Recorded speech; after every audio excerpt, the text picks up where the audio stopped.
Hello friends, स्वागत है आपका एक बार फिर से हमारे इस चैनल में। फ्रेंड्स, इस वीडियो में जो पीसी बिल्ड हो रहा है उसमें Asus ROG Strix Z790 का मदरबोर्ड यूज किया गया है और प्रोसेसर आप देख ही रहे हैं इंटेल का i7 14 जनरेशन 14700 की ऐप यूज किया जा रहा है।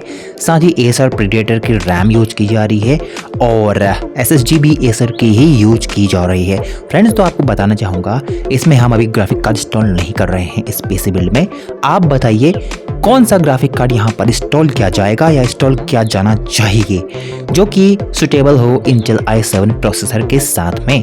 तो दोस्तों, आप कमेंट जरूर कीजिए और इस पीसी बिल्ड के स्पेसिफिकेशन जानना चाहते हैं तो हमारे टेलीग्राम ग्रुप को जरूर से ज्वाइन कर लीजिए। इसका लिंक मैंने आपको वीडियो के डिस्क्रिप्शन बॉक्स में दे दिया है। आप सिंपली उस पर क्लिक कर सकते हैं। अगर क्लिक नहीं हो पा रहा है तो उसे कॉपी करके टेलीग्राम पे जाके पेस्ट कर दीजिए, आपको हमारा ग्रुप दिखाई दे जाएगा। वहाँ पर आपको अच्छे डील्स भी मिल जाते हैं और पीसी बिल्ड स्पेसिफिकेशंस भी वहाँ पर मैं आपको दे देता हूँ। तो जल्दी से ज्वाइन कर लीजिए और फ्यूचर अपडेट्स के लिए बने रहिए टेक्निकल एनजी के साथ में।